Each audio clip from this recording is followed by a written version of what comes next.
Hello बच्चों, कल हमने आपको इसके पहले वाले वीडियो में कंपैरेटिव बैलेंस शीट निकालना हमने बताया था, जिसमें आपने देखा था कि इक्विटी और लायबिलिटी को एक साथ कैसे कंपेयर किया जाता है।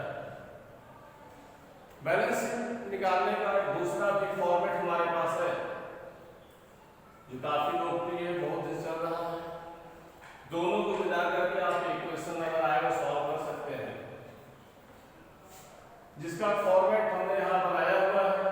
मैं आपको बोल दे रहा हूँ, आप इसको अच्छे से समझ लीजिए और फिर इसी के बेस पर क्वेश्चन सॉल्व करके आप जो आसान लगे उसके साथ निकाल सकते हैं। जैसा कि प्रीवियस बार देखा था कि बैलेंस शीट के ऊपर वाले हिस्से पर हम इक्विटी लायबिलिटीज दिखाते हैं और दो पार्ट बांटते हैं। पहला पार्ट इक्विटी लायबिलिटीज का होता था और दूसरा पार्ट एसेट्स का होता था, लेकिन यहाँ पर एसेट्स ऊपर है और लायबिलिटीज हम क्रमशः नीचे चले जाते हैं। जैसे आप देख रहे हैं कि सबसे पहले हम लेते हैं फिक्स्ड एसेट्स। फिक्स्ड एसेट्स का अमाउंट प्रीवियस का लेंगे, फिर करंट का लेंगे। करंट माइनस प्रीवियस माइनस करके जो चेंज है यहाँ लिखेंगे, फिर उसका परसेंटेज निकालेंगे। सेकंड नंबर आता है working capital. Working capital means current assets minus current liabilities, दोनों का फॉर्मूला याद कर लेंगे। देन हम fixed assets plus working capital को ऐड कर देंगे तो हमारा आएगा कैपिटल एम्प्लॉयड। कैपिटल एम्प्लॉयड आएगा तीसरा। चौथे नंबर पर है long term date. Long term date जैसा जानते हैं कि कुछ ऐसी चीजें होती हैं जो हमने बैंक कंपनी ने लंबे समय तक के लिए लोन लिया होता है, जिसकी अवधि 1 वर्ष से ऊपर की होती है। लॉन्ग टर्म डेट के बाद हम capital employed minus long term debt करेंगे तो हमारे पास आ जाएगा shareholders funds, then share capital and reserve and surplus. तो इस तरीके से हम इसको सॉल्व कर सकते हैं। छोटा सा फॉर्मेट है, ध्यान देंगे आप और अच्छे बन जाएगा ये। तो चलिए हम इसकी सहायता से इक्वेशन सॉल्व करते हैं। जैसा आप देख रहे हैं इक्वेशन हमने यहाँ लिखा हुआ है। इक्विटी लायबिलिटीज में आपको कंपेयर करना है। शेयर कैपिटल हमारे पास यहाँ 2014 में 10 लाख है, 2015 में 20 लाख है। रिजर्व हमारे पास 2014 में 6 लाख है, 2015 में 4 लाख कम हुआ है। नॉन करंट लायबिलिटी के अंदर हमारे पास 10% बैंक लोन 10 लाख और 16 लाख। करंट लायबिलिटी हमारे पास 4 लाख और 8 लाख। तो इसका टोटल देखते हैं कि ये टोटल हमारे पास 2014 करंट लायबिलिटी 30 लाख और 15 में 48 लाख। फिक्स्ड एसेट्स 20 लाख और 30 लाख, करंट एसेट्स 10 लाख और 18 लाख। तो इसी को हम पहले क्या करते थे, सीधा सीधा यहीं से कंपेयर कर निकालते थे, लेकिन इस बैलेंस शीट में थोड़ा दूसरे तरीके से निकाला गया है। यहाँ पर एसेट सबसे पहले लिया गया है। तो आप देखिए फिगर हमारे ऐसे रहेंगे, सिर्फ और सिर्फ हम चेंज करेंगे। यहाँ पर यहाँ अमाउंट 2014 प्रीवियस ईयर, यहाँ 2015 करंट ईयर। यहाँ पर एब्सोल्यूट चेंजेस यानी कि जो कॉलम फर्स्ट माना जाए कि कॉलम सेकंड माना जाए तो कॉलम थर्ड में होगा second minus first, that is third column. ऐसे भी आप लिख सकते हैं, second column minus first column, third column. और यहाँ जो परसेंटेज चेंज निकालते हैं, अमाउंट ऑफ थर्ड कॉलम, ध्यान देगा, amount of third column divided amount of first column multiplied by 100। इस तरीके से हम सॉल्व करते हैं तो ये हमारा परसेंटेज चेंज आता है। क्वेश्चन हमारे पास है शेयर कैपिटल 2014 में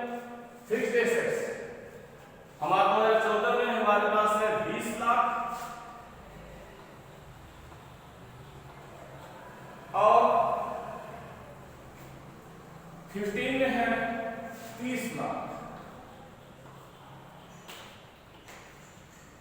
डिफरेंस हमारे पास आएगा ये 10 लाख का, परसेंटेज आएगा ये 50%। 10 लाख डिवाइड बाय 20 लाख आप निकाल कर देख लो।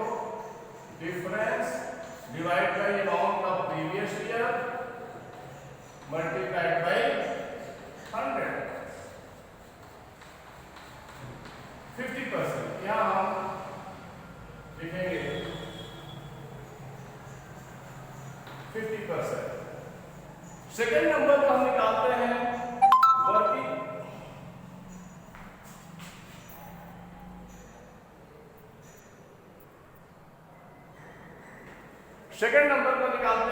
Working capital.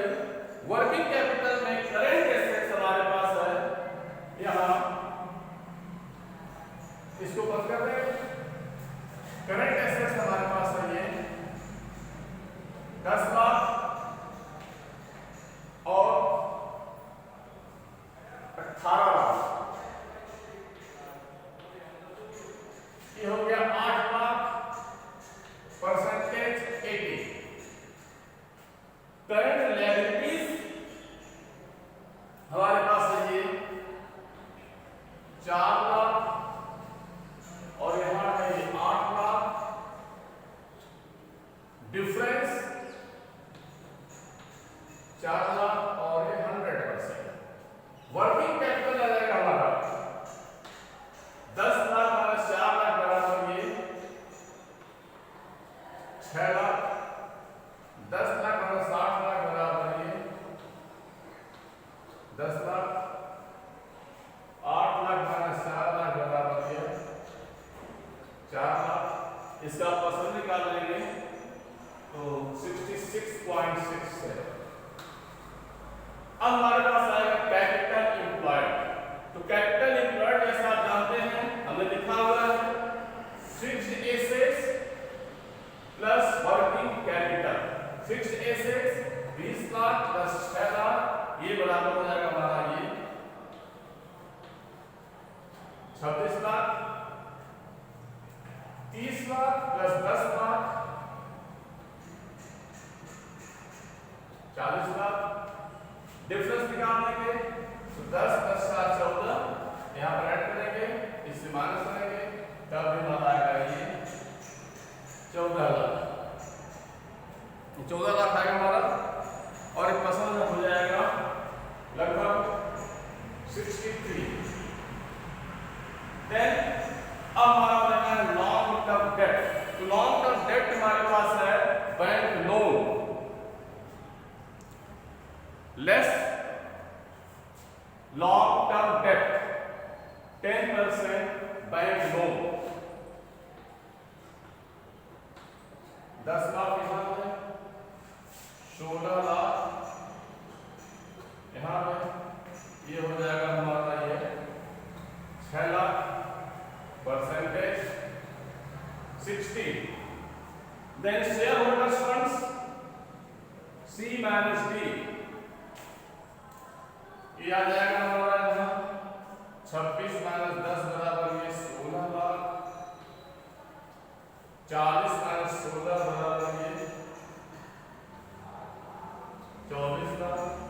ये माइनस कर दिया हमने 8 लाख।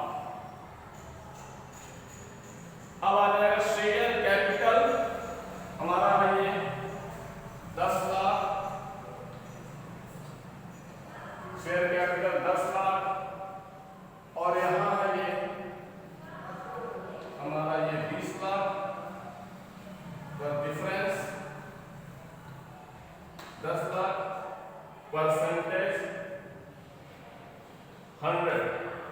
अब शेयर कैपिटल से हम शेयर होल्डर्स फंड से शेयर कैपिटल माइनस कर लेंगे, ये हमारा आ जाएगा रिजर्व सरप्लस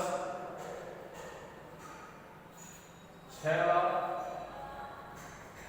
यहाँ 4 लाख और ये -2। इस तरीके से हम इसको सॉल्व कर लेंगे।